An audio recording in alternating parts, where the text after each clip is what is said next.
Hello, everyone. My name is Brett Steele, and I'm the Senior Director of Preventing Targeted Violence at the McCann Institute.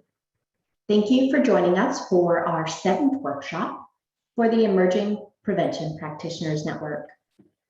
For this workshop, we will be discussing the threat of involuntary celibate and misogynistic violence and their relevance to different interventions that may occur.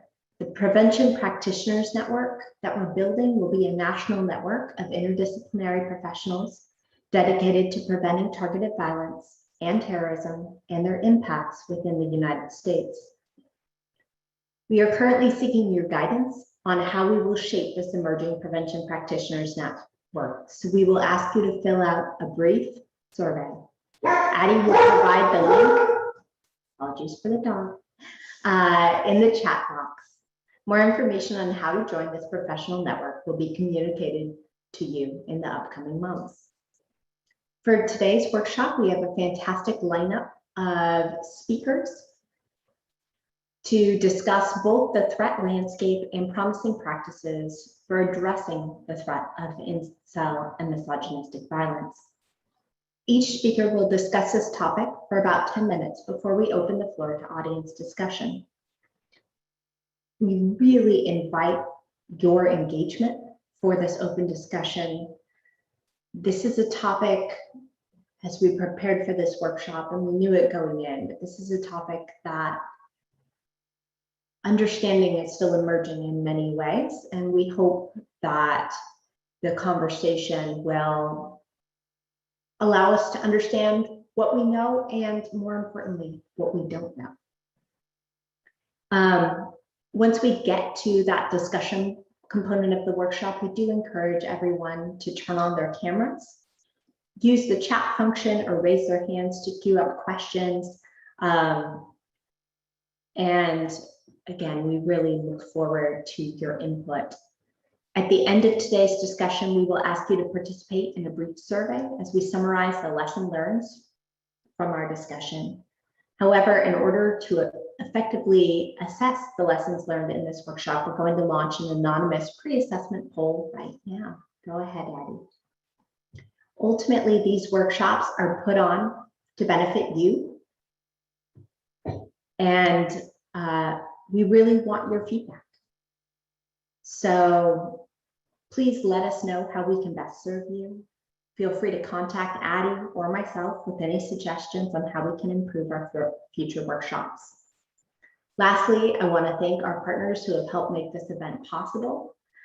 Everyone on our steering committee, the Institute for Strategic Dialogue, Anti-Defamation League, as well as the Center for Prevention Programs and Partnerships at the Department of Homeland Security that provided the grant funding.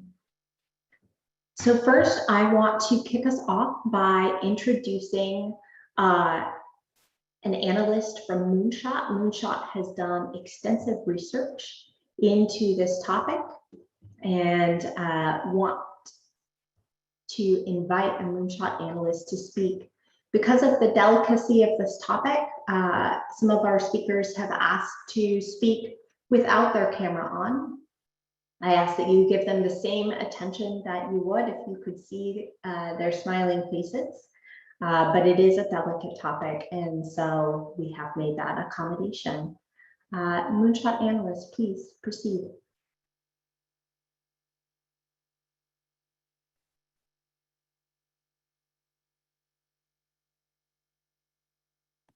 Is everyone able to see my screen there? We can. Yes, brilliant. Just 1 second. Great, so thank you for that lovely introduction, Brett. And today, as I said, I'm going to be talking about incel interventions, some of the challenges and recommendations for how to do interventions with this community. So very briefly, I know I saw from that starting poll that a lot of you feel quite comfortable with the sort of general information around incels, but very briefly, Incel stands for involuntary celibate, and these are individuals who believe they are unable to access sex due to three main factors. The first is genetic factors. So incels believe that they are objectively physically unattractive, that this is based on their genetics and is therefore unchangeable. The second is innate evolutionarily predetermined processes of mate selection, which is a rather complicated way of saying that incels essentially believe that women are evolutionarily and biologically predetermined to seek out sex with the most physically attractive, most alpha men, leaving unattractive men unable to find a sexual partner. They refer to this process as hypergamy. And then the third reason incels believe they are incels is because of societal structures. So societal structures that were historically in place, such as sort of a lack of financial right, legal rights, and reproductive health rights for women, meant that women were essentially seen as trading sex through the institution of marriage for their own personal protection, the protection of their children. With women's emancipation over the last 70 years, with women gaining their own sort of personal rights, financial rights, reproductive health rights, they're sort of seen as being free to pursue their innate evolutionary hypergamous behavior to seek out sex with this very small proportion of physically attractive men, leaving, as incels believe, a majority of men unable to access sex, and in particular, incels unable to access it at all. So there's some key behaviors and beliefs that I think are important to keep in mind when thinking about interventions with this community. The first is that incels congregate almost exclusively online. They're very reticent to engage with one another, even in the offline space. So there has been some sort of discussion within the incel community about meeting online, having an offline meetup. I mean, that's sort of been overwhelmingly rejected by the community.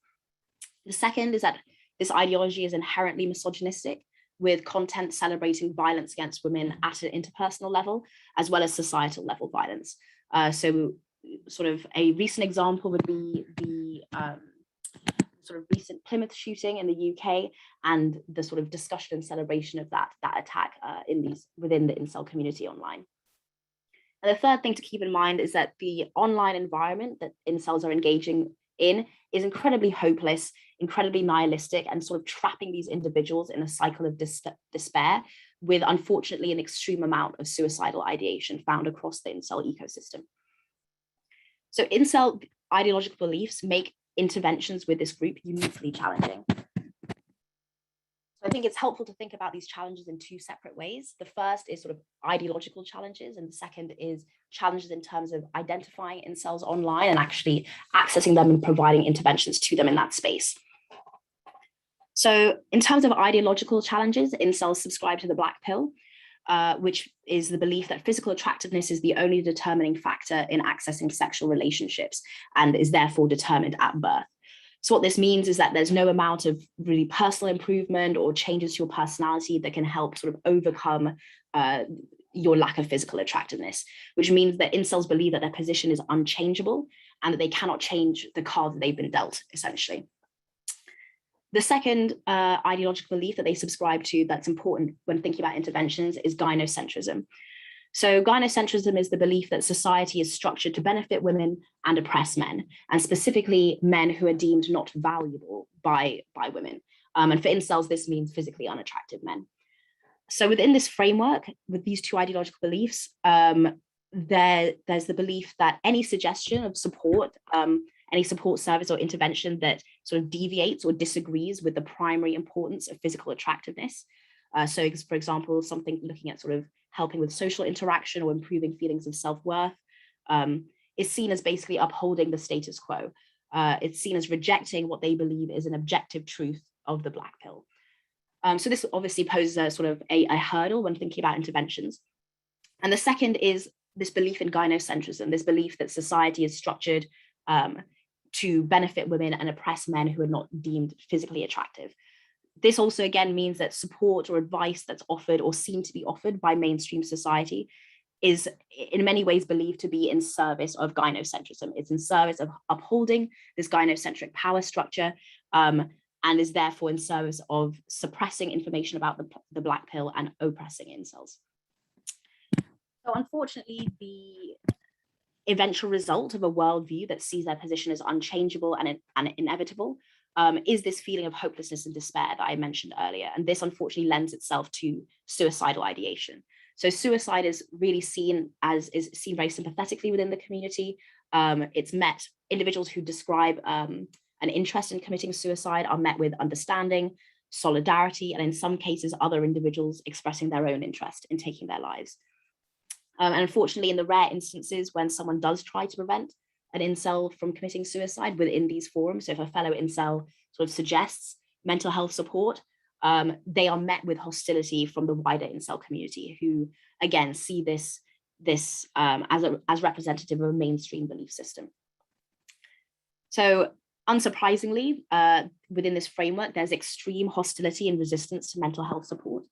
Mental health professionals are seen as upholding the status quo and taking part in the indoctrination of incels into mainstream society. There's a lot of personal anecdotes are shared within the incel community of difficulties that they've had with mental health professionals who they felt haven't validated their worldview or been dismissive of their personal grievances. And again, unfortunately, this sort of lends itself to suicide being seen within the wider community of incels as sort of an understandable outcome of their position. In terms of sort of identifying incels in the online space and actually accessing them with services, again, there are a few challenges here. Firstly, incels are socially isolated. Not only are they socially isolated sort of in the online space, siloed in their incel communities, but they also, many incels describe themselves as NEET, so not in education, employment, or training. So what this means is they lack many of the protective factors that can help support disengagement. And again, then they're also isolated within those incel-only spaces in the internet. The second main point is that they are digital natives, and they're very aware of being monitored. So the incel community was sort of born and bred on the internet, and incels take measures to protect their privacy online. They're very concerned about being monitored. They feel that they're being vilified by society more generally. So reaching them in the online space needs to be made sure to be done with buy-in from that at-risk individual. This is generally good practice, but it's particularly important for incels because if they feel that they have been targeted specifically for their incel beliefs, they will be very resistant to any sort of intervention. I think there's also sort of generally a difficulty here in terms of sort of pinpointing incel at-risk individuals geographically because of the use of VPNs or hiding sort of personal information about where they're based. I think it's also sort of for the importance for our discussion here today, it's important to know as intervention providers ourselves, it's important for us to take measures to protect our privacy and security online because there is a risk of doxing when working with these individuals. So before I get into some of the recommendations for interventions, I'll very briefly talk about the methodology that we use to come up with these. These recommendations come off the back of a research project that was funded by Public Safety Canada, where Moonshot was mapping the online incel ecosystem and identifying best practice for interventions and providing recommendations for how to do interventions with incels. So as part of this, we conducted interviews with over 30 global SMEs. I'm happy to say that sort of as of the beginning of this year, there are a couple of incel-specific intervention programs up and running, but sort of at the start of this project, there weren't any incel-specific interventions, but there was a lot of really great work that's done in sort of tangential areas to the vulnerabilities that we see within the incel community. So some of the sectors and some of the SMEs that we spoke to include those practitioners working in violent extremism, of course, but also positive masculinity, sex education, autism spectrum disorder and extremism, conspiracy theories, social isolation, internet addiction, perpetrator-focused domestic violence programming, as well as forensic psychologists. So really a wide range of expertise that we drew on to come up with these recommendations. And then we also held a series of workshops with frontline service workers and practitioners in Canada to incorporate feedback on those first round of recommendations. So before I get into those, just very briefly, some of the vulnerabilities that we identified as part of this research to the incel ideology. For those of you who are sort of in the extremism space, these are going to be pretty familiar to you. They're sort of similar vulnerabilities that we see with other extremism types. The only thing I want to really pull out here is that point on neurodiversity and in particular autism spectrum disorder. The presence of neurodiversity within the incel community and ASD in particular is a topic that does require further study. But it is important to note that a significant percentage of incel users online self-report as having ASD to some degree. And the community as a whole really fixates on the ASD characteristic of incel attackers. So Alec Manasseh is a good example, but again, as I mentioned earlier, the sort of Plymouth shooting that happened recently in the UK, the individual was had been diagnosed with autism, and that has been sort of a key area of discussion following that shooting within incel forums. It is really important to note that individuals with ASD do not demonstrate a higher risk of violence than neurotypical people, nor does it make them any more susceptible to extremist or violent ideologies. But it is something that is important to have a discussion around because of the prevalence of this discussion within the incel community itself. So one of the experts that we consulted did note that while ASD is not a vulnerability to extremism, it's instead maybe a general lack of support for the needs of people with ASD that may increase someone's individual susceptibility to the ideology. So the way that we framed it on the advice of experts on ASD is to instead look at condition-based risk factors that might lead an individual to join an incel group, such as social anxiety. So in terms of interventions specifically with this community, I'll be speaking about incel-specific interventions and then also some sort of broader interventions as well. In many ways, these recommendations are quite agnostic. They are just generally good practice for any intervention provider, but specifically for incels who do feel this intense rejection from society, who are extremely socially isolated online, these are particularly important. So I think sort of one of the most important ones is creating an online and offline referral mechanism to offer support services directly to those at-risk individuals. As I mentioned, incels congregate online, so a key approach of any intervention should be to reach them in that online space, and if possible, move them from the online to the offline space. Moonshot has actually just finished up a sort of very short 4-month violence prevention project here in the US, where we work closely with Crisis Text Line, which is a support service offering connecting individuals with trained counselors through text messaging. We actually had quite a lot of success with this approach. We were able to connect 33 individuals with trained crisis counselors, and they had actually 39 conversations with those counselors, which means that a number of those individuals actually returned for follow-up conversations as well. This approach, this project wasn't focused on the incel community, but I do think that something similar could be very effective with the incel community. As part of this project, we also connected individuals with a range of different partner websites, which were offering sort of downloadable support services, and a total of 130 resources were actually downloaded from those partner sites. So I think what this demonstrates is that there is a sort of an intent, there is a sort of an appetite to engage with these sort of support services. And I think something similar could be really effective for the incel community. Targeted advertising of support services and online support directly to incels is also an approach that could be effective with this community.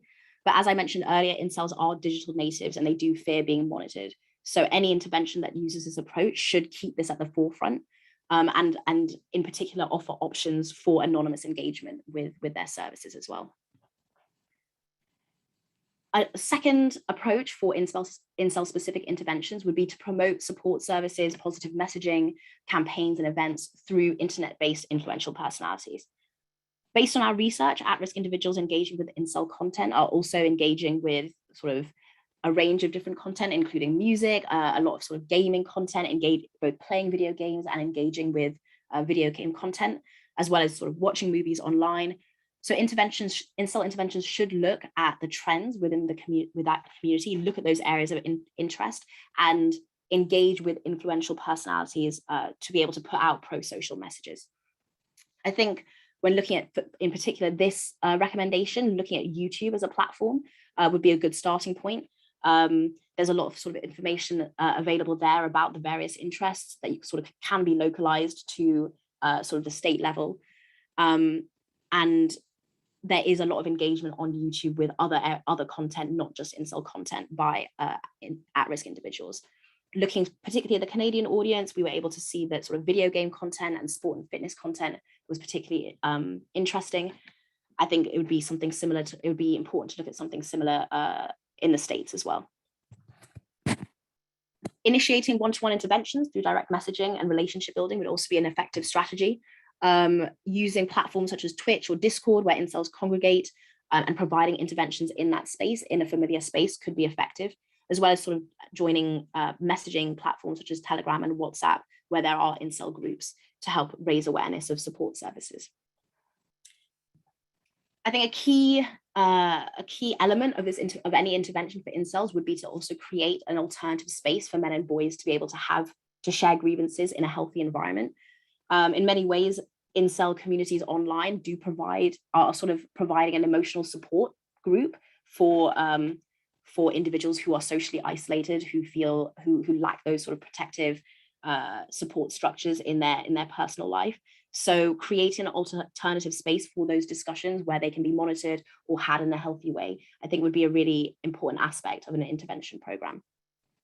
There's a couple of good examples of those currently out there at the moment. Christian Morgensen from the Center for Digital Youth Care in Denmark has a program where he plays games online with men and boys.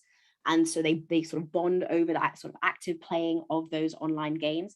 And then through that are able to build relationships and a sense of trust, where they're then able to have conversations about their grievances and worldview. Similarly, in Canada, there's an organization that set up a Discord chat room that helps to connect men and boys to have discussions in a healthy and monitored way. I think it's important to note when we're thinking about creating these spaces that the incel community is not homogenous. It is racially and religiously diverse, with these identities being intrinsically linked to individuals' understanding of their inceldom. So incels also express having a range of complex grievances, including childhood trauma, sexual assault, and abuse, as I mentioned on the previous slide. So interventions, alternative spaces should make sure to incorporate awareness and support of these grievances, as well as discussions of systemic racism, competing cultural expectations, and competing expectations of masculinity, and be aware of the diversity of the incel community.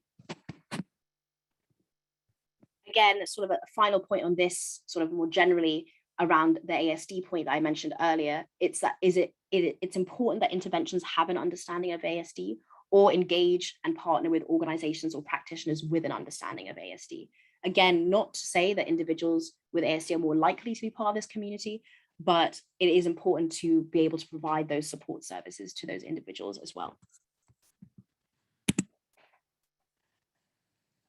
Final three sort of on incel specific interventions is a really key part of this is investing time and resources into outreach. Again, this is sort of part of the parcel of any intervention program, but because of the sort of extreme social isolation of the individuals engaged with the incel community, outreach is incredibly important with them.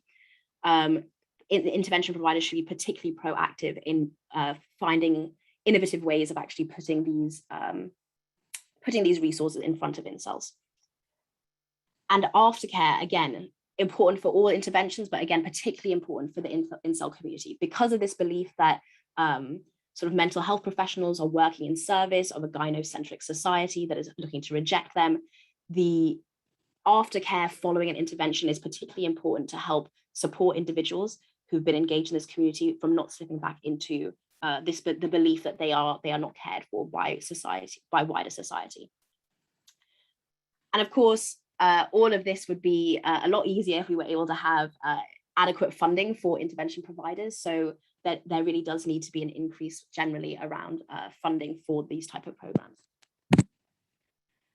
And then my final point, sort of more broadly, for those intervention providers who may not be able to provide incel specific interventions, but who still feel like they would like to provide support to this group.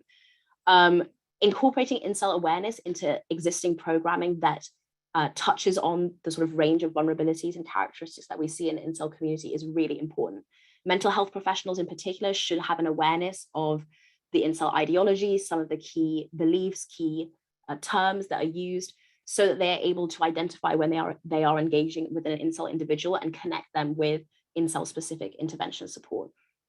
Similarly, with some of these other sectors that I mentioned here, intervention providers working in these spaces are more likely to come across individuals who have been engaging with the incel content. So it's really important that those programs either have a connection with an incel specific intervention provider or have some in-house awareness and understanding of this ideology.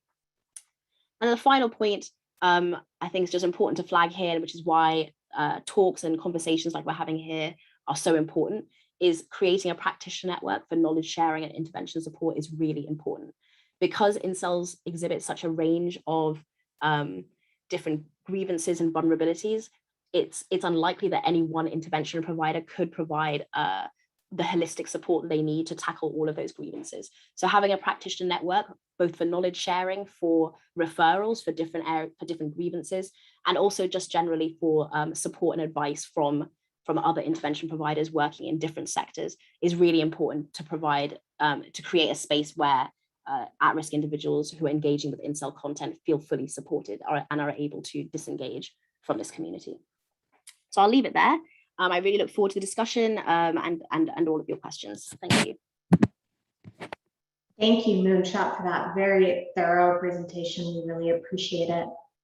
Next, I want to speak to Tim Squirrel, or want to invite Tim Squirrel to speak. Tim has done extensive research on some of these platforms and voluntary celibate activity on these platforms. So Tim, please proceed. Hi, hoping that my microphone's working. Is this it? Fantastic. Okay, so I was asked to speak a bit more to I guess, the UK context of this, because I think that there are now two countries have had incidents that see related to this. Like I guess the US is probably the third, although I don't think they've ever classified them as such. And Canada obviously has the most experience with but the UK unfortunately is gaining increasing amount of experience with violence perpetrated individuals associated incel motivation. So I guess get the elephant in the room and out of the way to begin with, and just a little bit about Jake Davison, which I think is a really interesting case illustrative, that's not a word, illustrative of the ways in which these cases are deeply complicated. So like as many of you know, 22-year-old Jason killed his mother and then 4 other people before turning on himself in the southern UK town of Plymouth. This shooting spree we've had in a decade since Derek Bird, Cumbria in 2010. And it's fairly shocking for us because we don't tend to have very many firearms related incidents. And so there's been a lot of coverage of it. The thing that was immediately seized upon was Davison's history of writing on incel related basis on Reddit, of producing YouTube videos, which seem to be associated with incel narratives around the black pill, etc. That was obviously fairly discordant with what the police said, which was immediately that they were not treating it as terror related. And since that, there's been quite a lot of discussion to Maine as to whether this constitutes a terror attack or tackle. Now, I think there's an interesting circle. My audio is echoing. Excuse me 1 second. I'll sort that out. Let's try. Is this no longer echoing? Can I just check that? That's improved, yes. Fantastic. Okay. Apologies. So to square this sort of circle, there's this idea that we need to take misogynist violence seriously, or violence motivated by misogynist ideology seriously.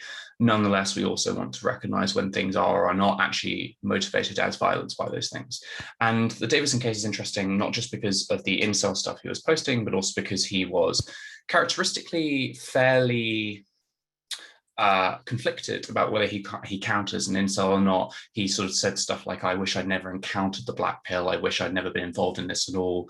And then also he was involved a little bit in what we'd see as more extreme right-wing ideology. So supporting, following people like Ben Shapiro, being involved in quite right-wing sort of narratives and influences.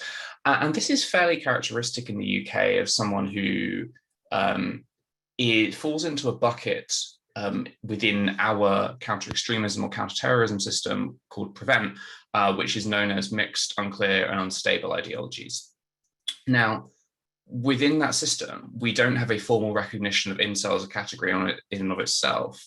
But what we do have instead is this idea that a lot of things are not within the two main categories of problems that we've had with sort of Islamist motivated violence and right-wing motivated violence. Rather, they are mixed, they are unclear, they are unstable, and that includes people who are involved in sort of incel spaces, as well as people involved in school shooting or school massacre fixation spaces, as we call them. And I actually think that there is a degree to which this category is useful, because most of the people we've had who have been involved in potential incel motivations have also had a number of other things going on. So the other case that I want to talk about is Gabriel Friel. So Gabriel Friel is another young man who is, unlike Davison, still alive, who in December 2020 was convicted of collecting weapons for a terrorist purpose. And this is in Edinburgh. There was a second charge brought against him, though, which was that he was motivated by to go on a killing spree by incel motivations, and in particular that he studied the manifesto of Elliot Rodger, the sort of primary martyr of the incel movement, and that he became obsessed with this, and this was the thing that was driving him towards that. Now, that second charge was found not proven, which puts us in the curious position that a guy has been found guilty of collecting weapons for a terrorist purpose. He had a crossbow, he had a machete, he had some bolts and a tactical vest. We don't tend to have the same kind of firearms proclivities in our cases here as in the US. But there's no purpose found to that. Now, I think that's a quirk of UK law and to do with strict liability rather than anything else. But what it does mean is that we have this position where someone can be arrested, prosecuted, and then have interventions directed at them for a desire to engage in mass violence or extreme violence, which is then perceived as terrorism without necessarily having anything attached to it. And so that's a really interesting case, I think, where Friel had also previously had a conviction where he had turned up to his school cafeteria with a knife. The police had been called, he'd attacked the police, and he then was prosecuted for attacking the policeman. Now, as with many of these cases, this was occasioned by crisis. So he had recently moved from Singapore to Edinburgh. He was worried that he was going to fail an exam, and he was feeling bullied in his school. And so what this meant was that, well, in court, he said that he had wanted to die by suicide by cops, so provoking the police into killing him, and that he had wanted to make the world feel his pain. But he was associated with incel motivations because of his reading of Elliot Rodger's manifesto, as well as other things found, I believe, on his hard drive. And so the consequence of that is we have this really difficult system where people who are engaging in violence or potentially going to engage in violence who have incel stuff in their history, incel stuff in their ideology or in their worldview, might not necessarily be wanting to engage in that violence primarily because of the incel concern. And so that creates a difficulty. I know the US has a slightly different sort of counter-extremism or counter-terrorism system than the UK does. But I just want to talk through how it works here, because I think it's instructive, because I think a lot of the stuff that Moonshot talked about just now is really, really great, really useful in terms of designing interventions. But we also do have a sort of formal government-run system of interventions here, which is meant to try to be ideologically agnostic in the way in which we deal with stuff. With that said, I think there are certain barriers to engaging with incels specifically, particularly their rejection of mental health support as a tool of the gynocentric society. And so, there are certain issues here. So we have a system called PREVENT, and in that system, individuals are referred into, well, it's originally the police, but then it goes through to the local authority of the area when people have a concern about them. So it could be friends or family, it could be someone at school, so their teacher, it could be the police, it could be a healthcare professional. And once that's done, they're assessed as a potential case. And the vast majority of those are then pushed away because they're not referrals that are necessarily going to lead to anything productive. At that point, then, they say, this person we think might be suitable for an intervention. What does that intervention look like? Well, there are a number of intervention providers or IPs who are trained in various different fields who are then going to belong and try to do ideological disengagement. So the idea is to try to engage in counter-narrative work, to try to talk through the issues that are leading them towards the ideology they're currently engaged with, and then to try and sort of pull them back from that. And the crucial thing I think about this is that it is consent-based. So rather than working on a system where you say you have to come in or we're going to leverage the law against you, they say, do you want this intervention? If they say yes, then you have someone coming to you every couple of weeks for however long it takes to try to get you away from that. And so I think that's a really interesting system, and one that is quite different from a lot of other countries, because it means that you're trying to enroll the consent or enroll the enthusiasm of someone to try and get away from these things. Because for incels, a lot of what they feel, a lot of what they are expressing in terms of anger, hatred for the world, for women specifically, for themselves, is often rooted in trauma within their lives, and is often rooted in real difficulties that are going on for them. I don't think we can dismiss everything that they're feeling simply by dint of the fact that a lot of it is expressed in truly hateful ways.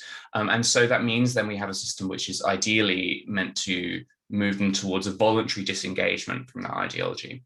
Now, the difficulty there is that incel ideology might be rooted amongst a number of other things. And so it may be that we have to try to think about multiple ideologies at the same time. And I think that co-occurrence of incel ideology and extreme right-wing ideology in particular, but other stuff as well, particularly stuff like school massacre sort of fixations, is, I think, really important, and also is something that I don't think is noted as much in the literature and as much in the media coverage as it should be. So it's notable to me that Jake Davison was immediately seized upon as someone who was incel motivated, rather than looking at all of the other links there. So, for example, his methodology, if you will, is more closely associated with what we see in a school massacre. So he killed his mother first before going on a spree and then killing himself.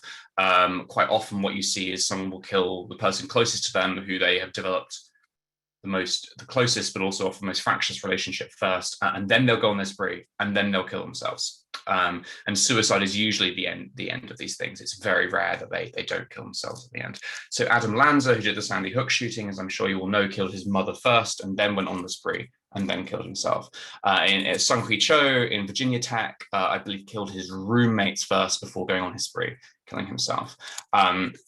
Elliot Rodger killed people who were reasonably close or who knew him before he went on his spree, which was intended to be at a sorority. So something of a sort of school massacre as well, even though it was motivated by what we would now consider to be incel ideology.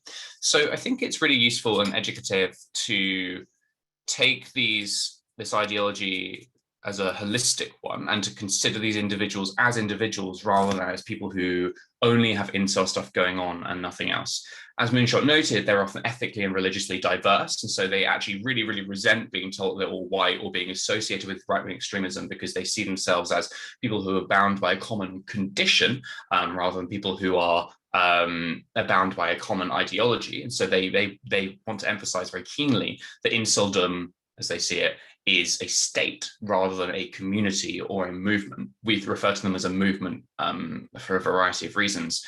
But what that means then is that each of those individuals comes to inceldom with various other kinds of baggage, and that if you want to engage with them and intervene to try to disengage them from incel ideology, you're probably also going to have to dig around and think a bit more carefully about the other stuff in their lives as well.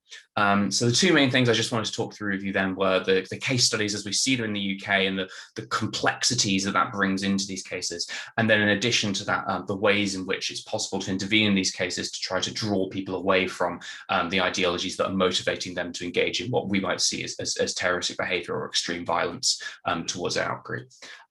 Thanks very much. That's all I really wanted to say. Thank you very much for that, Tim. Our final speaker before we turn to another subject matter expert to pose questions for the panelists. Our final speaker today is Beth Windich. Beth is with the Department of Homeland Security Center for Prevention Programs and Partnerships. And she is going to help us contextualize What we've heard so far today, which really focused on involuntary celibate violence, Beth is going to help us contextualize that in a much broader misogynistic violence trend. So Beth, please. Good morning. Thank you. And I will let you know, I know we're all operating from different places at this time with the pandemic. The Navy's Blue Angels are practicing for the weekend here. So if it sounds like I am on an airfield, I apologize in advance, but they are getting ready for the weekend. So I am going to talk to you today about misogyny more broadly and my research related to gender-based violence and lone actor terrorism. And then finally, some considerations related to prevention.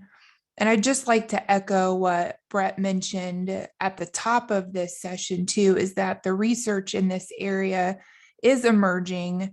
And I see some people who have been and are engaged in that research in the session today. And I thank you for your work.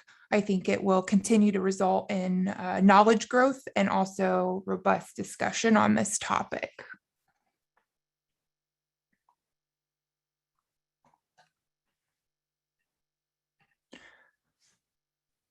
So I got a definition of misogyny on the screen for you here from Kate Mann. And what does this mean? Misogyny is seen in systems and individual actions that attempt to police behavior in accordance with gender norms that reinforce male dominance. And we're not going to try to cover a gender studies course in this brief amount of time, but I just want to emphasize that it can be hard to fully understand the full reach of misogyny because it includes institutions and systems that value men and male contributions as being of higher value, beliefs of male entitlement related to women, access to women and services provided women by women to include sex, as well as attempts to prescribe the behaviors and actions that women perform in their everyday lives.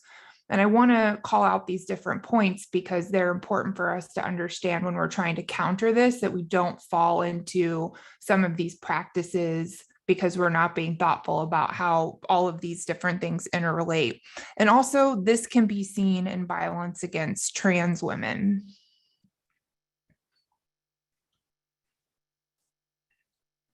So at a larger picture, while incel ideologies are very obviously about relations between men and women, there are other types of extremist thought that emphasize adherence to stereotypical gender norms. And these are just three areas that we're seeing emerging research and trends, but gendered narratives are used for recruitment. We see narratives around things like traditional values, entitlement, some of the things that the previous panelists just talked about in relation to incels, but also things like racial purity and the role of women and girls in societies. We also see dehumanization of others, which is an indicator of or a warning sign that we look at in terms of radicalization to violence.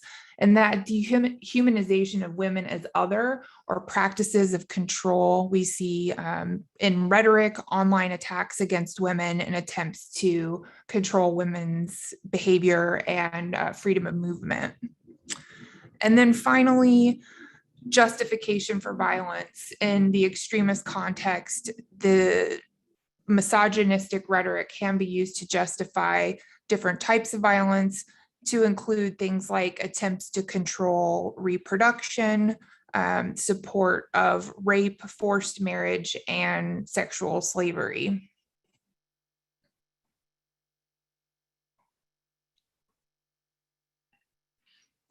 So next, I'm going to talk a little bit about my research, excuse me, that examined the connection between gender-based violence and lone actor terrorists.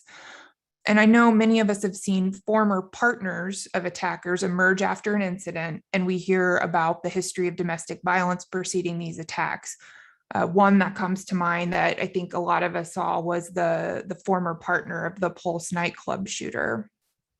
So based on this, I was concerned from a threat assessment and prevention standpoint that our reliance on bystander reporting may not adequately take into account the fact that bystanders of potential radicalization may be in fear for their own personal safety, such as a victim of domestic violence, and that creates additional barriers to reporting.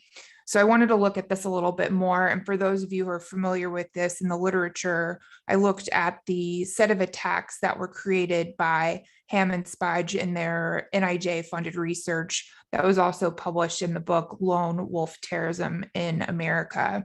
And the full data set and data points used in this are available online and on my website if you're interested in looking at that in more depth. But the goal of my research was to really understand, was there a role that gender-based violence and the performance of this harmful stereotype of masculinity, was there a role in the radicalization or attacks of this particular group? So I did some additional open source research on these cases, coding the research by the factors that I'm going to outline shortly to try to see if there was some connection here. And for the purposes of prevention, whenever we're retrospectively looking at cases, obviously we're trying to see if there are things that we can use in prevention work on the front end. But again, you know, the research is still emerging on this. So I want to give a couple of caveats up front. So first, again, the full text is available online, including the data used in the analysis. I found some potential issues with some of these cases. And those of you who are familiar with the terrorism research, we can have some issues with the way that people define different cases and what is included or not included. But because this is the basis of so many studies and programs, I think it's still a valuable thing to consider. Second, this research does not say that women do not or cannot radicalize to violence. Some of the things that I talked about just before this with misogyny and extremism, those types of narratives can be policed and enforced by women as well. And just in examining this particular phenomenon, it is a data set of men. And finally, we know that these factors are not predictive. In other words, not all people who commit domestic violence become terrorists. However, by understanding the full picture of these factors, I hope we can shed more light on the complexity of how misogyny might play a role in an individual's radicalization towards additional violence.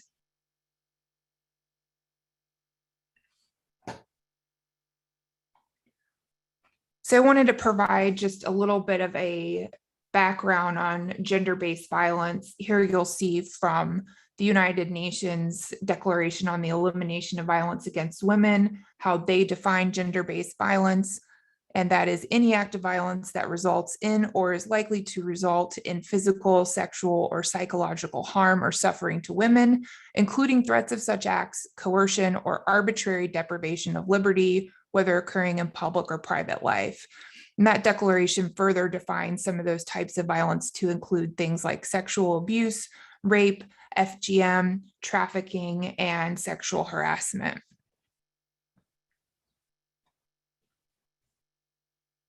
In my study, these are the areas that I looked at for gender-based violence. First, I wanted to look at the prevalence, and I want to, again, lead with a caveat. All types of gender-based violence suffer from difficulty in reporting. The Department of Justice estimates only 47% of domestic violence, for example, is reported to police. And I think for many of you who are already active in threat assessment, you may be ahead of the curve on some of these, but I want to review just because it's important that we don't just focus on intimate partner violence, because gender-based violence also includes child abuse and neglect, sexual assault, sexual harassment, and stalking. And as we understand more about some of these, like sexual harassment, for example, we see that sexual harassment is not about an unwanted advance towards a desirable partner, but research such as that by psychologist Jennifer Bergdahl has found it's primarily targeted towards individuals who are violating these gender norms. And so some forms of sexual harassment in public places can take this same form. It can be difficult to prove. And in some cases, it's not illegal, even though behaviors such as catcalling, groping, and indecent exposure can have an impact on the safety of women and girls. So I just want to make the point that gender-based violence is more complex than a single incident. And these types of behavior also are forms of social control to reinforce dominance. And some of the examples that you see on here are ways that you may be able to find history of these. And in my study, I looked at both convictions and testimonial evidence. But if you were flipping that from a prevention standpoint, you would want to think about how you might learn of these past behaviors in someone that you were trying to understand their history. So again, in my particular data set where we were looking at the cases of the post 9/11 lone actor terrorists who had committed attacks here in the US, 41% had reportedly committed acts of gender-based violence, with the most common being domestic violence, intimate partner violence, with the next most common being child sexual exploitation, followed by sexual harassment, violating orders of protection, stalking, and sexual assault. In addition, not included in that 41%, there were an additional 4 individuals who were on the younger part of the age group of this group that reportedly witnessed gender-based violence in their home committed by their fathers. And we know that just that in itself would be an adverse childhood experience, for example.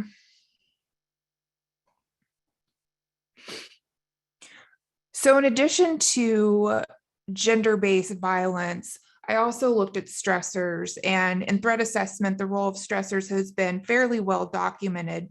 So I don't want to dwell on them too much, but for the purposes of my study, I looked at 4 main areas of stressors, which can correspond to challenges to the performance of the stereotypical image of masculinity. So when you see things like law enforcement contact, difficulty with relationships, financial instability, or difficulties in career or school, those were areas I wanted to see, was this showing up in this population? And you'll see on the screen some of the ways that we can identify these stressors and how those come up in the history or what's going on if you might be doing an assessment, from everything from actual law enforcement contact with arrest reports, or again, testimonial evidence or concerns related to someone who maybe is on probation or parole. But things like the financial instability that might come into kind of home life factors that you may learn about indirectly. And in this data set, again, not surprisingly, most of them had encountered at least one of these type of stressors in the 5 years immediately preceding their attacks. And I want to talk just a little bit more about those in more specificity, because I started off looking more generally, but found some trends that relate to some of the things that we're talking about today.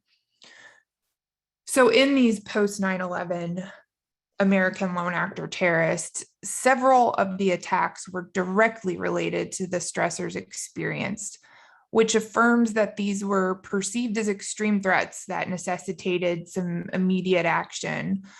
So 2 of the attacks were directly linked to loss of employment, like Alton Nolan, who during his attack killed a coworker whose complaint led to his firing. 6 additional cases may be linked to career-related stressors.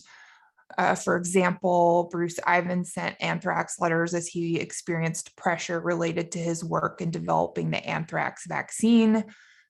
And in the case of 2 perpetrators, disputes over rent, an indicator of financial instability, were the immediate impetus for the attacks. So we have another category that relates to dominance and also sexual conquest or rejection. And again, none of these in this study, with the exception of Christopher Harper Mercer, have been identified with this incel ideology. So making the point that this is runs through several different types of violent extremism. So we saw 2 attacks that began with law enforcement response to a domestic dispute, 3 cases where an intimate partner was the target of an attack, like Joseph Ferguson, who killed his ex-girlfriend during his attack, or in other cases, romantic rejection preceded a case like Keith Luke, who started his attack with a visit rather to a home of a woman who had rejected his advances, and he brutally raped her sister during that attack as well. And so an additional subset of attacks are actually looking kind of specifically at this assertion of gender norms when we see attacks that are targeting women's health providers, specifically reproductive health providers, individuals who identify as LGBTQ, and some of these attacks clearly meet the criteria of establishing dominance and enforcing these traditional gender norms. And also misogynistic language appears in the manifestos of attackers such as Jared Loughner, Christopher Harper Mercer, and Dylan Roof. And we see that this rhetoric can be a form of dehumanization and extremism that cuts across different types of ideology and certainly warrants further study. So I want to just transition to how this can relate to prevention considerations. And so speaking from the DHS CP3 perspective, we advocate for a local targeted violence and terrorism prevention framework that aims to set up a network that gets help to individuals in order to prevent this type of violence before it occurs. And those are locally based and engage with whole of society to try to improve public awareness, community engagement, and get support services to those who are identified. And a big part of this is also the use of multidisciplinary teams in that intervention process. So we believe that successful prevention frameworks are both locally designed and implemented to reflect the unique characteristics, resources, and infrastructure of each community. With that being said, there's a few things that may be important to consider as you're thinking about dealing with violent misogyny. So first is, at the base level, addressing sexism and misogyny in either your community or institution in terms of values, language, and maybe policies if that's appropriate. The normalization of misogynistic language is problematic because it is harmful to the community, both men, women, and non-binary people in that community. It is harmful, but also the normalization of that type of language makes it difficult to see the potential for that rhetoric to indicate the intent of the person expressing it, perhaps considering additional harm or violence. So wanting to address that at a community level. And then second, based on the evidence discussed in the slides here and what the other panelists have talked about, you may consider wanting to think about gender-based violence in a multidisciplinary team setting, and perhaps using a gendered lens to consider the impact of stressors on an individual. And just to reiterate that these different factors are not predictive and everyone is different, but in bringing that lens to your assessment, is it possible that you may see or learn something different? And that's not going to be the same in all cases, but putting that as a tool in your toolkit. And then third, as we learn more about the role of misogynistic rhetoric, there's a potential that dehumanizing hate speech may be important to note in terms of leakage or understanding someone's potential radicalization to violence.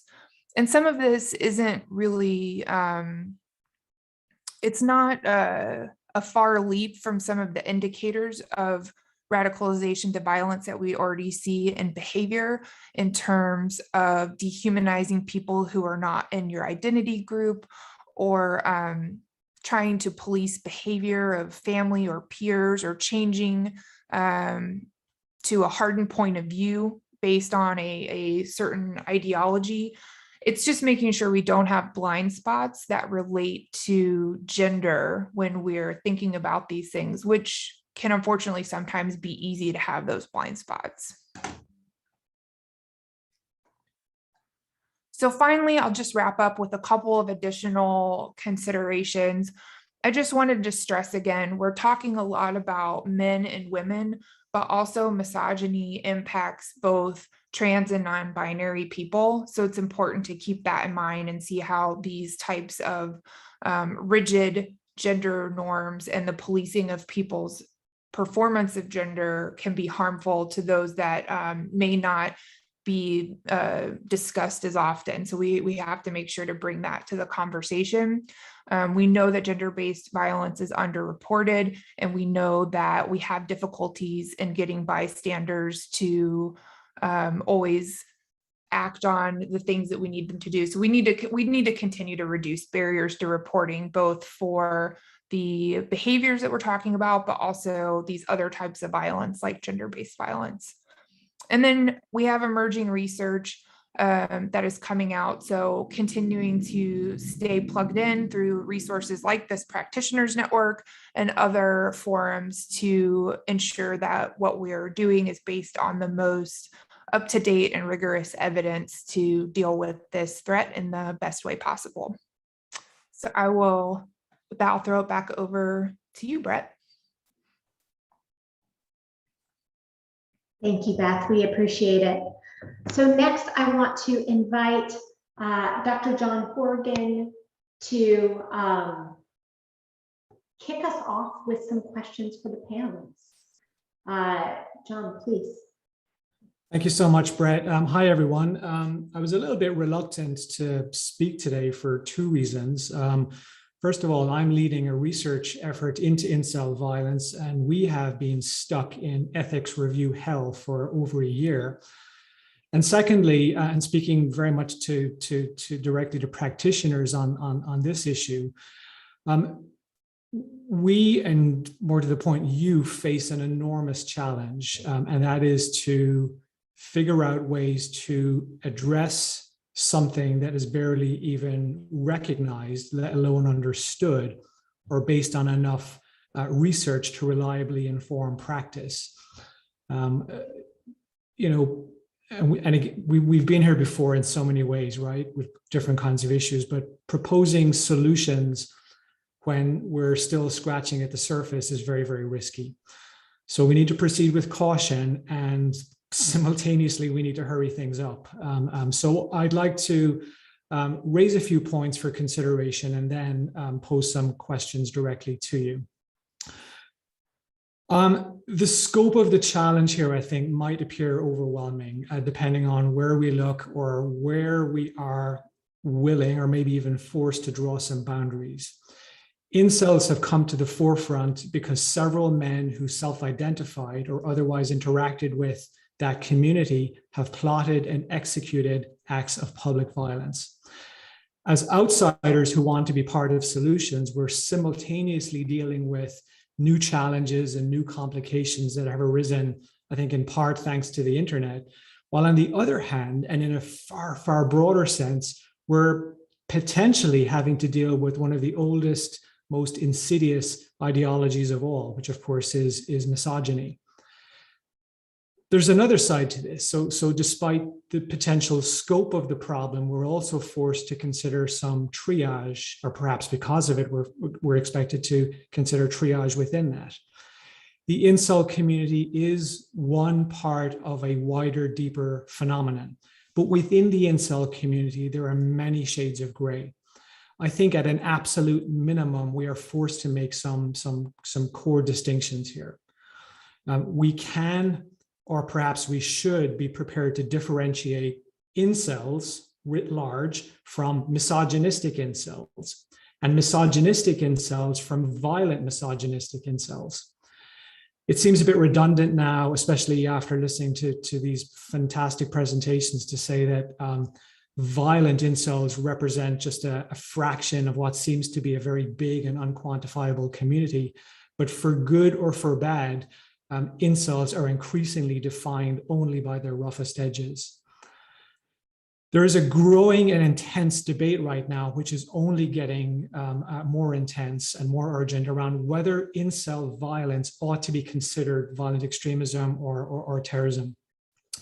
And I have many, many thoughts on this, only a couple of which I want to share here today.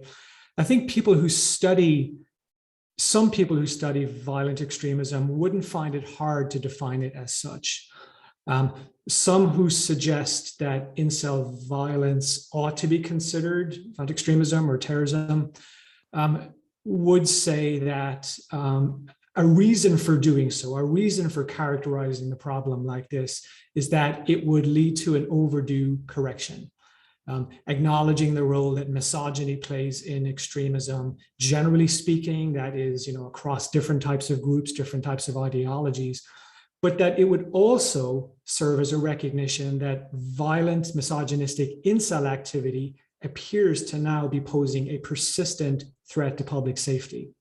These aren't one-off events, and while it would be tempting to draw some very, very bold lines between all public acts of misogynistic violence, there's clear influences between certain attackers, even across different national boundaries.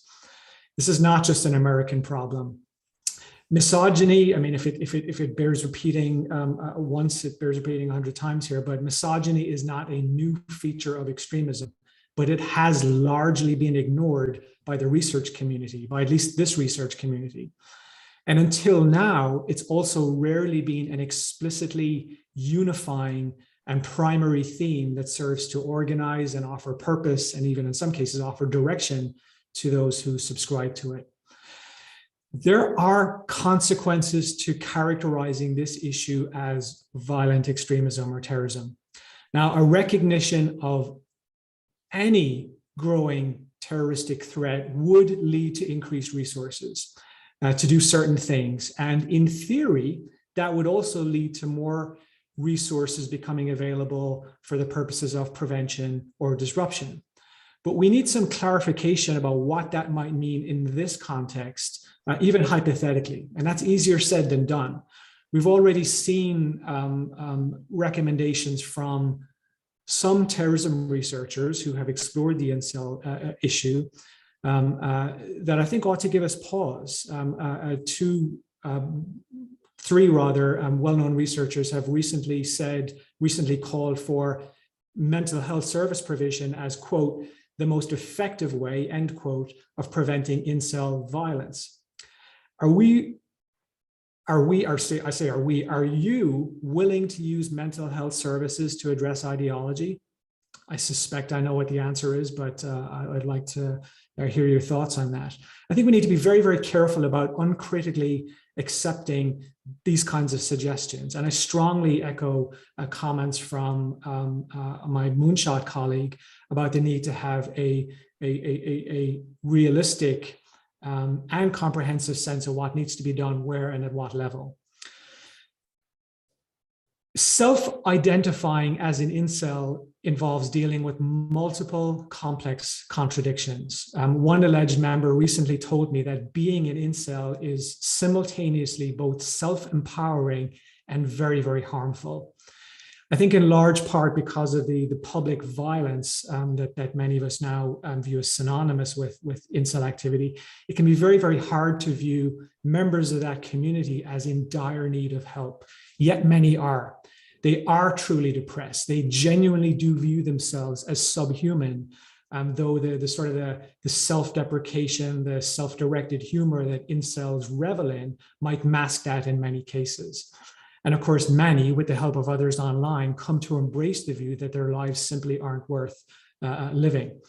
But as one longtime researcher, who I'm pretty sure is on this call today, said to me just yesterday, many incels won't seek out professional help because they fear being associated with incels, or they fear the potential repercussions of self-identifying as one. I think it's fair to say that is likely to be exacerbated if this idea of incel violence as terrorism is something that does, if that is a narrative that does go mainstream. So there might well be multiple unintended consequences here if we pursue this. I'm proposing these as just a few points for your consideration. I mean, there's no easy solutions here. That's pretty obvious, but there are consequences to how we as observers, we as practitioners, we as a research community characterize this community. It's a community that is unquestionably defined, I think, in many of our minds as associated with vile, degrading, and harmful content. And to ask for nuance within that seems to be a pretty tall order. But in so many ways, you know, we've been here before with respect to previous issues. One of the biggest reasons I think people are intimidated or turned off paying attention to incels has to do with the terminology and the internal language of that community. I think a lesson for practice that I would urge you to consider here, and intervention more broadly, is to not just focus on the content of the message, but to think about the function. What functions are these messages and this language serving for adherents? I think one of the most important service functions in just about any internet subculture is you know, it's not just about walking the walk, but talking the talk. The lexicon of the incel community offers a ready-made, very, very efficient shorthand for characterizing oneself, describing one's circumstances, describing personal experiences. And it helps to simplify, clarify, normalize rather, justify and propagate misogynistic views. So it serves multiple overlapping functions. And it's that linguistic currency is something that new community members have to quickly adopt in order for them to progress. This kind of terminology is so important, and it's not just the currency of a sort of a semi-clandestine or closed online subculture. It is imbued with meaning. It provides comfort, it provides reassurance and legitimacy, and it's a way of embracing the world as it really is. And just as important, recognizing one's own true role in it. I'm not going to get into the various forms of you know, pilling, the red pilling, black pilling, and so forth. But to paraphrase a Canadian extremist from a very different context, there truly is a role for everybody in the incel community. So in closing, just before I begin to pose some questions to you, I would urge you all to continue familiarizing yourself with this world. And you've already started, obviously, by being here today. Listening to these experts share their research. Get acquainted with emerging research. In some ways, the research has only just begun, of course, and it's followed a pretty predictable line. Some of it is very superficial, some of it is very rigorous and theoretically informed. In any event, and I echo the previous speaker's comments, you are going to see a lot more of this research in the months and years ahead. And don't ignore rather, and don't underappreciate what is already available. And I want to point you again rather to the terrific resources that Brett and Addie have already made available. So I would urge you, if you haven't already read those, I would urge you to seek them out. Let me pause there. Brett and Addie, you have sent me some of the questions that have been already supplied via some of our audience members. Shall we just dive right in? Dive right in.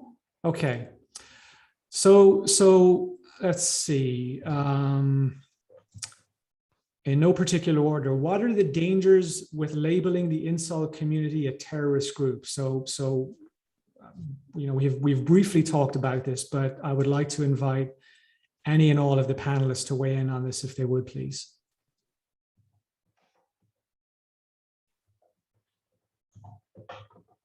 or not. I can jump in here. I think I think again, to sort of like to center in on one term, but terrorist group. I think the term group, as sort of Tim, I think also talked to this in his talk, is I think group comes with it the idea that there's some sort of established hierarchy, that there are particular individuals that you can point to who are either in charge or pushing the narrative. There's sort of more of a structure, and I think this also sort of touches on what you were saying, John, around the issue of the issue that this is of how incels also describe themselves as being condition based, and this is not necessarily a community, this is a condition that they have.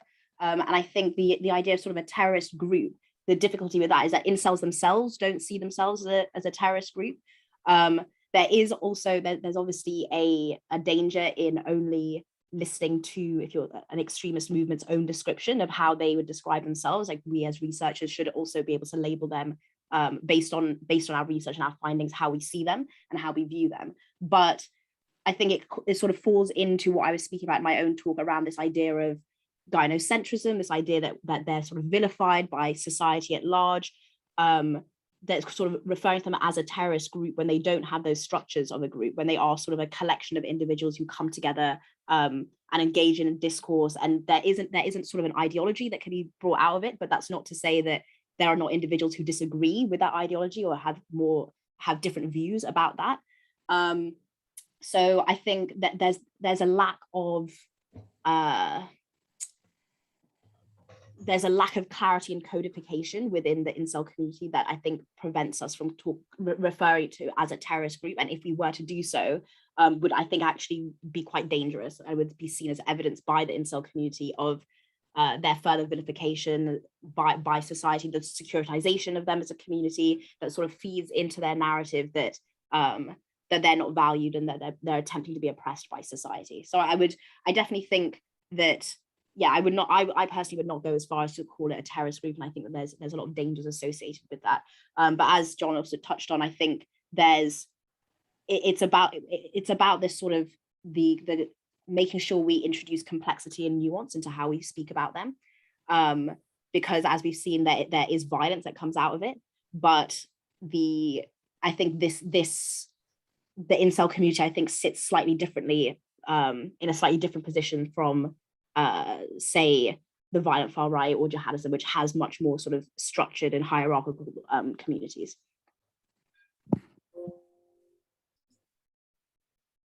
Terrific, thank you. Any other panelists want to chime in on this? There's some terrific comments and questions coming in via the chat, so please keep those coming in too. I think I would just, in this, at least from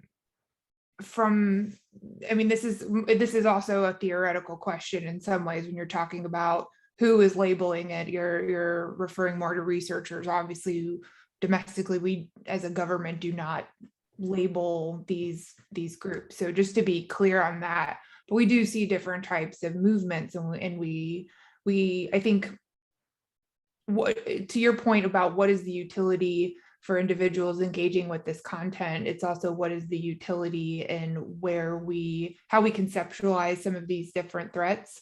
And I think at the community level, it's understanding the things that we need to be aware of and how that ideology can be persuasive and endemic in certain settings, and what there can be done at a policy level, whether that's through things like Moonshot's work with technology and kind of those broader based things, but then understanding when we're talking about an individual who needs services or assistance, that it's more targeted to what that person's actual concerns and issues are. Because while there is this very complex language on this one particular movement, there are pieces of misogyny that weave through a lot of different types of extremism, but there isn't a one size fits all for what purpose that serves to an individual if you're looking at it from the prevention standpoint with threat assessment and threat management. So I guess I take a different angle just based on my role, but I don't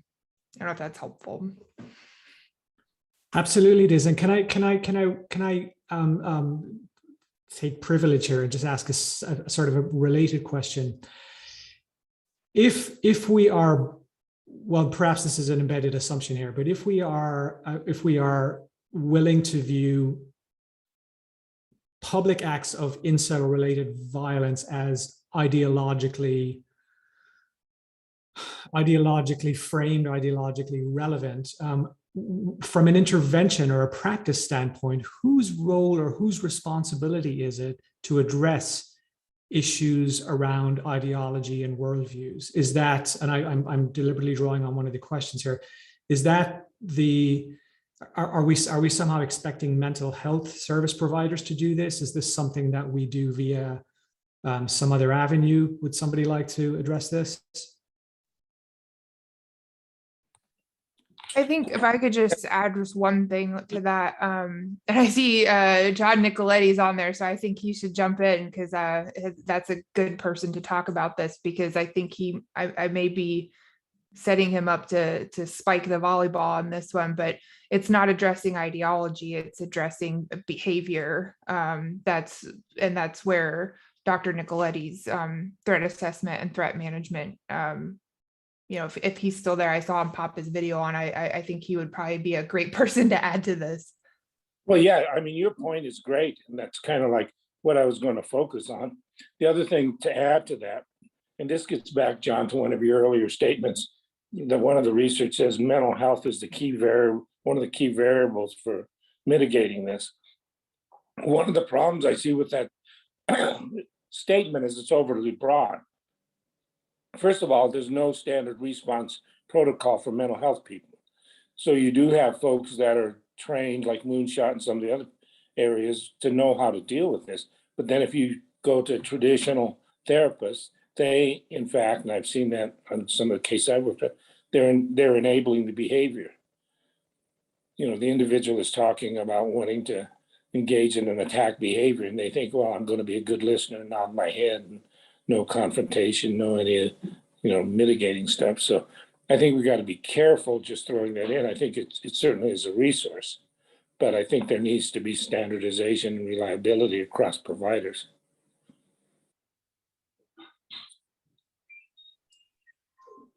John, both Johns, we have a lot of excellent engagement in the chat.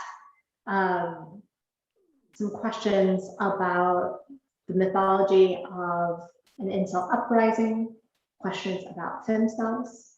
And I also, since John Nicoletti just chimed in, want to put the question to our panelists that many of our steering committee members discussed the other day, which is, what are potential unintended consequences of, as a behavioral or mental health professional, trying to treat individuals who self-identify here? So, I just threw out 3 questions at once, but for our panelists, incel uprising, themselves, unintended consequences, pick your poison.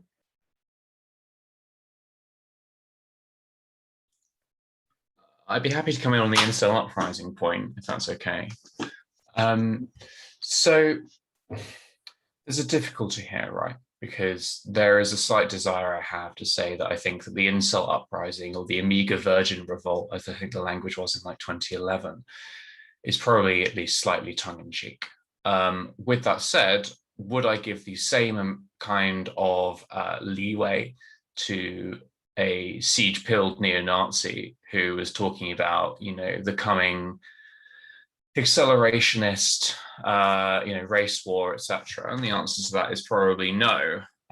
With that said, incels have probably committed fewer acts of what we might consider to be terroristic violence than others. And in addition to that, in the instances where incels have committed acts of extreme violence, those haven't always been clearly linked with their ideological motivations or their worldview in the way in which we would tend to see with something that we would with a movement that is intrinsically ideologically motivated or terroristic. So what I mean by that is, if someone who is a neo-Nazi who believes in a race war goes and kills a Muslim or a Jew or sets fire to a synagogue, that is necessarily linked with their ideology and its propaganda of the deed.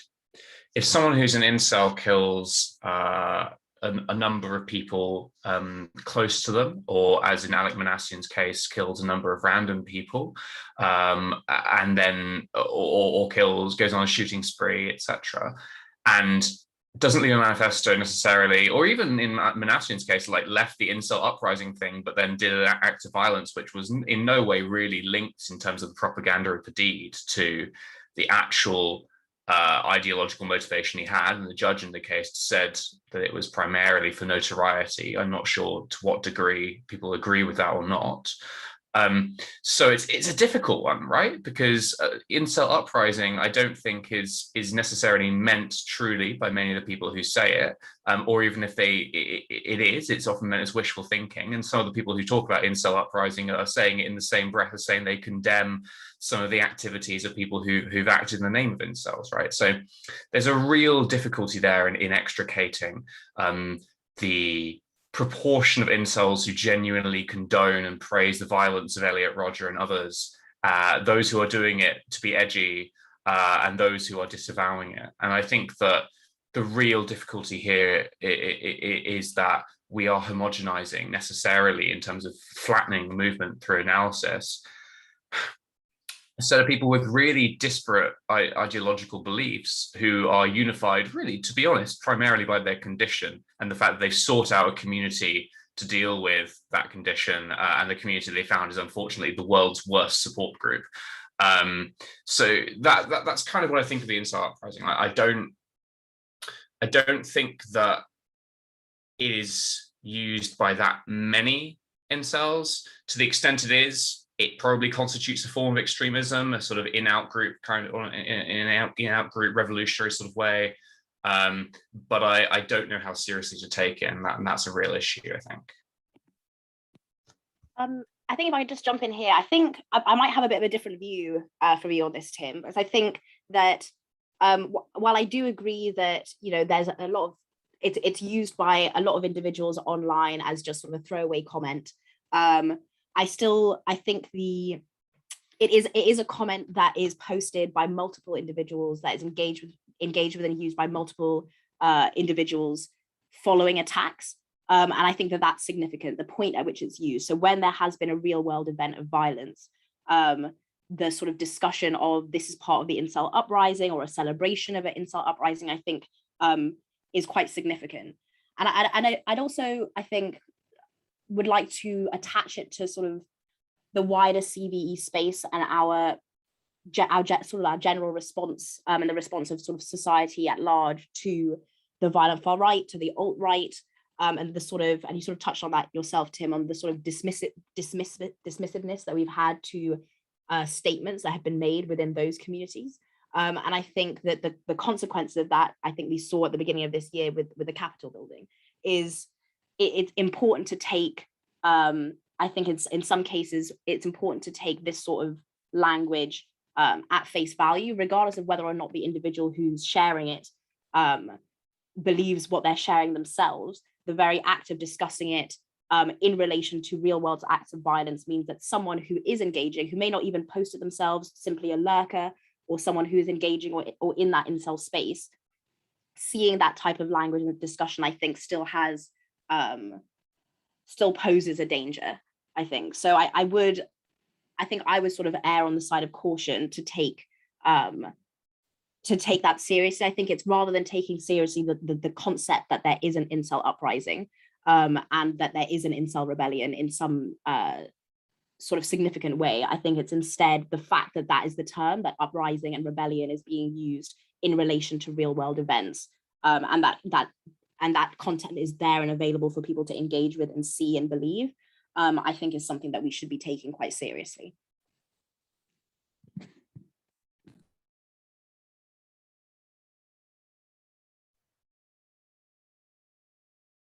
I'm going to call on Jim Marley to ask the question he just posted in the chat. Jim, do you want to chime in and voice that for the group?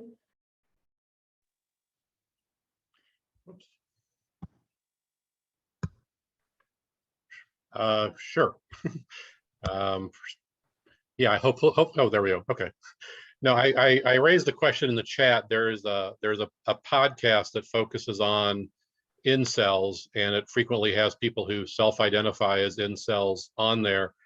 And it seems to be focused primarily on, I guess, echoing what John said earlier, sort of self-help, understanding, differentiating the different strands of incel ideology and behavior. But I was curious for the speakers about this form of kind of self-help networking, trying to support one another, and the possible unintended consequences of inadvertently sort of promoting this ideology or providing, visibility to this group that perhaps would go unnoticed by others who might stumble upon this and find an entree into this ideology.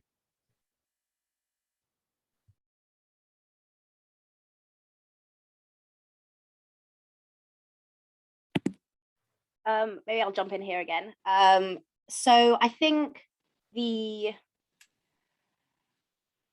so I'm aware of the podcast that you're referring to. I think I might maybe almost dodge the question a little bit, but I think my main concern, I think, with that particular podcast and that particular way of engaging with incel individuals is I think this kind of links back to that delineation that John Horgan was mentioning of between incels, misogynistic incels, and violent misogynistic incels, is I think that it almost has sort of the opposite consequence of actually I think downplaying the sort of the danger and the danger that's involved with this community. I think there's something to be said about hearing the stories of individuals who have these personal grievances, but I think that it also needs to be balanced with an understanding of the real depths of misogyny and celebration of violence that can be found within these communities. As part of the research that we've done, we have identified discussions of violence across the entire incel ecosystem. So it's really not that there is sort of any pocket of the incel ecosystem where violent language and violent discussion and celebration of violence cannot be found. So I do think that it's important if we are giving a platform to sort of non-violent incels or incels who don't see themselves as part of that necessarily extreme end of the spectrum, that is balanced with the understanding that this is a dangerous community. This is not sort of primarily a self-help community. These are not just sort of sad individuals who are offering support for each other. There is real violence and danger involved in being part of those. So I think that's sort of my would be my take on that podcast and that sort of platforming of incel voices, is that it really does need to be balanced with an understanding of the dangers and the violence associated with that community. I think sort of touching on what's been said by a couple of speakers here today, misogyny is sort of part and parcel of our society, and it's been a long time coming to have a reckoning with the consequences of misogyny in our society. And I think my concern that I have just generally when looking at when looking at the way that we talk about incels and violent misogyny more generally is this sort of almost downplaying of the more violent and more dangerous aspects of this ideology, of this community ecosystem movement, whatever you want to call it. So I think that's my fear with or my concern or with something like that podcast is the unintended consequence is this sort of downplaying of the really, really horrible and extreme type of rhetoric that we're seeing in these communities.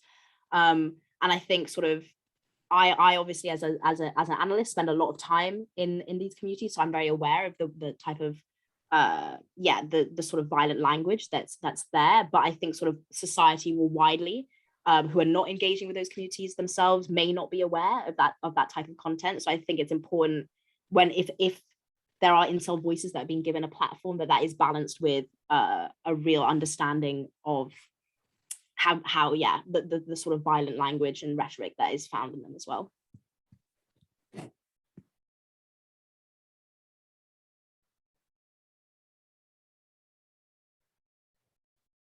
I also wanted to invite Sammy Wicks. Sammy, if you want to chime in, you mentioned a referral you had where the individual really didn't connect with the counselors. They connected with the law enforcement as part of that multidisciplinary team instead. Do you want to elaborate on that? Hey, yeah. I thought it was interesting, I guess, to think it was the point that Beth was making about barriers to mental health treatment, and I think Nicoletti commented on it. We got a referral with a young man that was making threatening statements online, violence towards the school, and there was a lot of violent, misogynistic language in the documents that he was producing. They very much seemed like manifestos, the way that they were constructed. We contacted him after we talked to his school-based providers, and they had actually had some pretty negative interactions with him. The only people that he had positive ones with were the male counselors. And that was pretty consistent when we actually tried to go do our intervention out in the community. My partner at the time was a female, and so was the other clinician. He refused to look at them, refused to engage with them. The only people he engaged with was myself and another male officer that were there. And I think that we engaged with him in person maybe 4 or 5 times before we did a threat assessment and got the school-based providers and the providers that he had in home connected. But it was pretty consistent. There were a few times where the providers had to call one of the officers that were involved to come engage with him, or have a male counterpart come interact with him. There was an observed disdain for mental health treatment. Some of that too is because he said it didn't work. And some of it, I believe, was because of the forums and stuff that he was engaged in online and the conversations he was having with people. But a lot of it also just seemed to be that just a lot of, I don't know, by happenstance, a lot of the providers that he were engaging with were female, and he refused to engage with them and sometimes made, pretty pejorative comments towards them. So I think that can be a real barrier. Thank you for sharing that. John, do you want to voice the question you just re-upped? Yeah, I think it's an important question. I thank Emily Thompson for asking it. I know we're focusing on misogynistic context today, so no worries if beyond the scope of the discussion, but I'm curious what the panelist perspective is on the femcel, or female identifying portion of the incel community.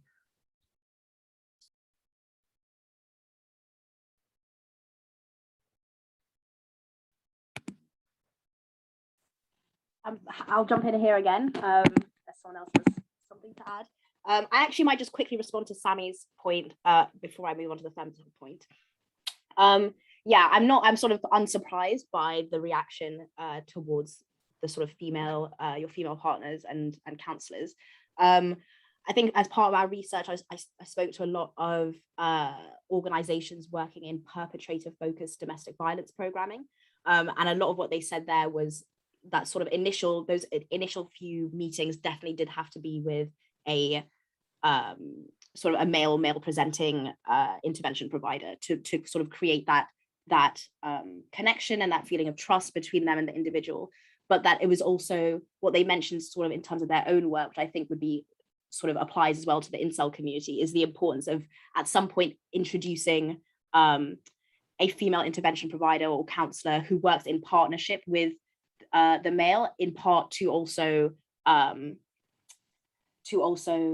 demonstrate sort of healthy interactions between men and women as well. So I think that's, yeah, it's good. I'm glad that you brought that up, and I just wanted to, as something to sort of tack on for intervention providers who are listening here today, that sort of initial interaction with a man, and then the sort of balanced intervention provided by both a man and a woman is a really, I think would be a really important approach for the incel community as well.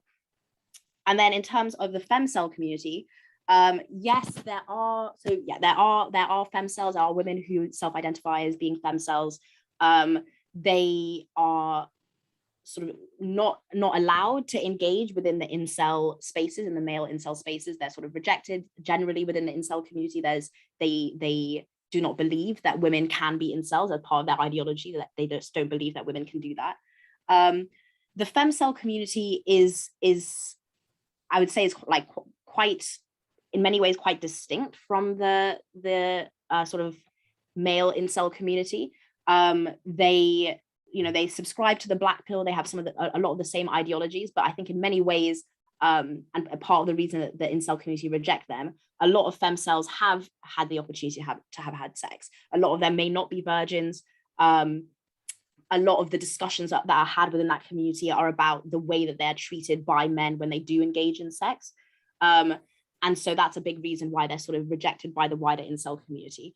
A lot of the sort of discussion, again, I haven't done as sort of much extensive research into the femcel community as I have with the wider incel community, but they also, a lot of the discursive focus is around both lookism, so around their experiences as what they believe to be physically unattractive women, but also about their relationship and engagement with men. So men not treating them correctly, or not taking them on dates, or having sex with them and leaving. But a lot of the focus is on what they perceive to be negative interactions with men, but not on the sort of violent element.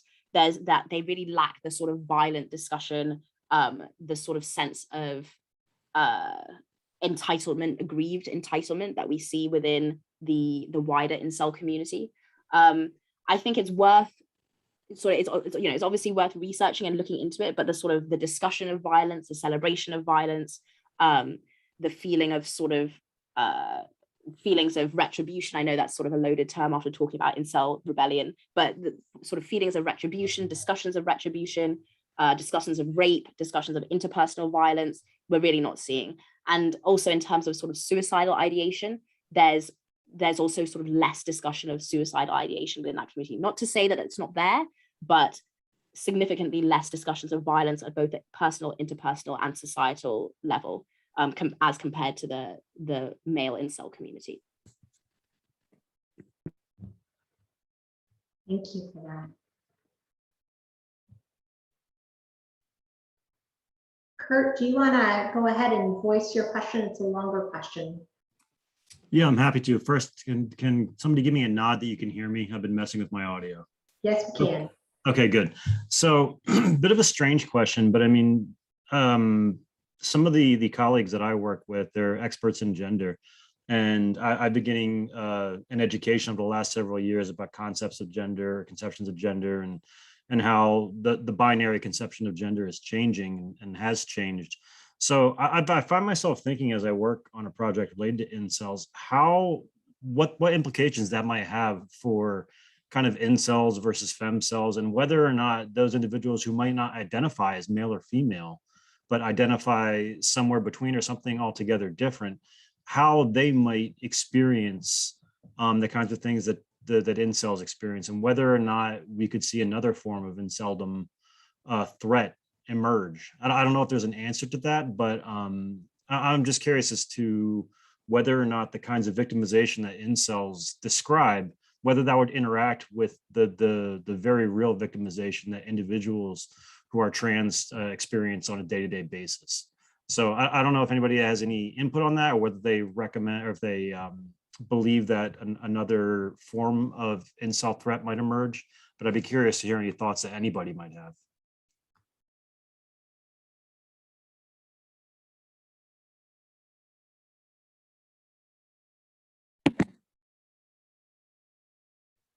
I might jump in here again. Go for it. So yeah, I maybe comments rather than an answer to that question, but I think that it sort of touches on some of the themes that you were asking about there. So first, I think sort of first point is that sort of touching on the idea that, you know, incels are not a homogenous group. There are, and sort of they're diverse racially, ethnically, religiously. They're also diverse in terms of sexuality. There are incels who self-identify as gay, who refer to themselves as gay cells. and their identity as a gay man is sort of intrinsically linked to their understanding of inceldom. So they talk a lot, so gay cells talk a lot about their experiences dating within the gay community and the sort of expectations about physicality within the gay community, racial preferences within the gay community, and how that has affected their ability to access sex. Those gay incels tend to engage, to take part in conversations and engage with the wider incel community, so that they're consuming the same sort of violent and extremist content that other incels are engaging with. But not only do they sort of feel rejected by society as a whole, but they also feel sort of a further victimization within the incel community, because in many ways similar to femcells, part of the incel ideology is the belief that men will always say yes to sex, and therefore women cannot be incels, and therefore gay men cannot really be incels. So there is quite a lot of there's almost sort of a further victimization within the incel community about towards gay incels. That being said, they are also sort of accepted there are some who are accepted within the wider incel community, and the incel ecosystem does agree with some of the expectations that gay incels discuss about sort of physicality and racial preferences that are found within the gay community. So I think it's an interesting one there, because they are engaging with the same content, but they are both sort of accepted and victimized within that community. And the second comment I wanted to make around that was that there's also a lot of discussion within the incel ecosystem around sort of trans women, both as incels sort of discussing potentially transitioning in order to be from male to female to become trans women in order to access sex, as a way for them to sort of ascend out of their inceldom. And also we did some research into Brazilian incels, and quite interestingly there was a lot of focus and interest in trans women as sort of as sort of engaging in sex with trans women as an avenue to access sex, while also in their minds sort of removing the power from cis women who have this sort of monopoly in their eyes over access to sexual relationships. So not really answering your question there, but I think just sort of two interesting points around the some sort of other identities that are sort of found and discussed within the community. I think too, just oh, sorry, you go. Oh, I was just going to say, I mean, again, I defer to the other panelists on their expertise as analysts related to the incel movement in particular, but I think the points that the moonshot analyst was just making and that Kurt was alluding to as well, when we look at the issue of violence towards trans people and trans women, it is rooted still in these concepts of male superiority and entitlement, and then the rejection of that maleness. So there are a lot of complex threads there, but I think the segmentation that has been discussed here, it's really critical to look at some of this from this intersectional standpoint of these multiple identities and how they're relating to that entitlement that is based in entitlement to sexual access. But the intersectional piece of it, I think, is instructive in understanding segmentation. And it's something beyond just the scope of today that I think we're seeing in fragmentation of how other people even apply their intersectional identities to various forms of extremism in ways that are different and morphing and can be difficult to even keep up with. But the frameworks of intersectionality, I think, are useful for researchers to use in terrorism studies to understand these different perspectives and how they, the interplay they have, the different identity factors.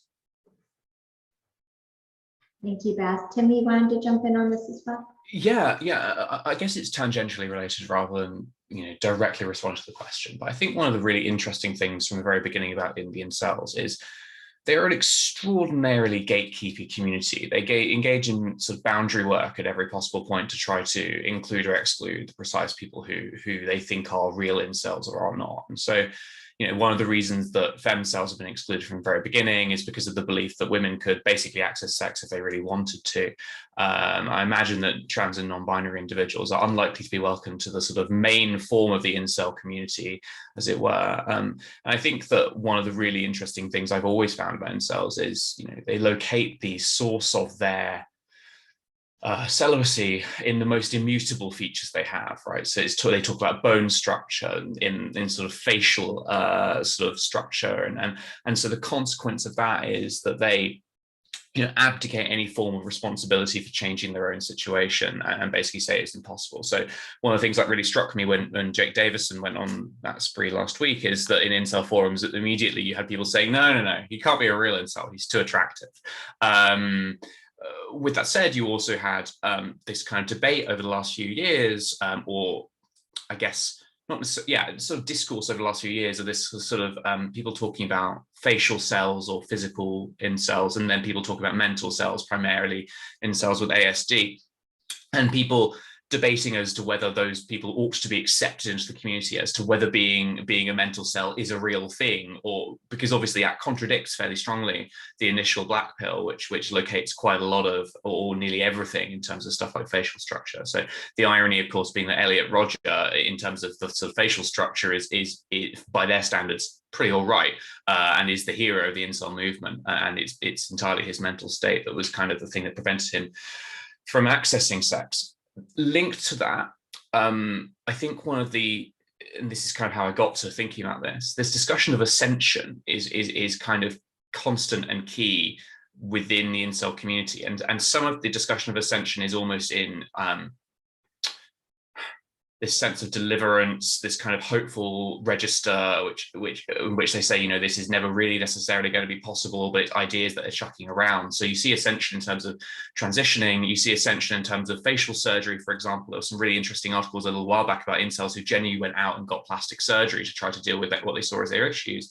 But you also see ascension in other kind of weird ways. So they talk about jihad for example. So incels talking about joining a organization in the hope that they might be able to acquire sex that way. And then that finally links into what I think is one of the really key things to recognize here, which is that it isn't just about sex, because the majority of incels still say they wouldn't go to a sex worker, for example. And a lot of people who've tried to claim initially that we ought to be hiring sex workers to deal with incels really missed the point, right? Which is it's about power and status and being accepted and feeling that they have, some kind of status within the community. And so I think one of the reasons that you see younger and younger incels in relation to Emily's question is because of the belief that they're essentially misfits. And the incel community is one of the spaces in which you can feel accepted as someone who really feels like they have extremely low self-esteem. And so even if later on you might ascend through natural means or organic means by acquiring as you age up, because most people will age out of the most severe instantiations of this, that doesn't necessarily solve the power problem, the status problem, which is one of the things that's drawn them to this inceldom, this rage, this resentment in the first place. Sorry, those are about 3 linked answers, which I'm hoping just synthesize some of the stuff we've been talking about. Thank you for that, Tim. Does anyone else want to weigh in on Emily's question about age range for this community and Tim's point about aging out? Moonshot, do you want to speak to that perhaps? For the age range question. Yes. So I would say it does range. It is a problem because of the anonymity. Based on our research, what we found is sort of, I'd say the core range is sort of 18 to 30. But we have seen sort of as young as 14-year-olds engaging with incel forums and incel sites online. So I would say sort of any sort of starting at sort of puberty, leading all the way up to 30 would be the main range. But we do see some sort of older individuals. But I would say, I think, and so sort of the reading materials that were sent out before the talk today, that some of sort of the other areas of the manosphere, I think, start to pick up those individuals who sort of pass the 30-year-old range. So as they're, so they don't, so they don't, just to answer that question, they don't age out. You do have incels who are sort of much older, who are actually referred to as wizards in the incel community, almost because there's sort of this tongue-in-cheek belief that if you've remained a virgin until that age, you sort of gain some sort of magical powers. And it is a joke, they don't actually believe that. So you don't age out. The only way to leave the incel community is to quote unquote ascend, is to access sex. But I think it's unclear why it sort of stops at that top age range. But I would say that sort of the MGTOW community, so the men going their own way, I think does sort of collect some of those older individuals once they have actually sort of engaged in sex or been married and had relationships. But yeah, the core, I would say, is sort of ranging from about 14 to 30. All right, so thank you to all of our panelists, to Moonshot, to Tim, to Beth, and to John for all of your inputs. And thank you to all of our participants for excellent questions. Addie has been diligently collecting all of the resources shared in the chat. So we will issue a follow-up email to everyone with links to those resources, as well as the incredible read-ahead materials prepared by the Institute for Strategic Dialogue for this workshop. So I am going to let Addie go ahead and start our post-assessment questions.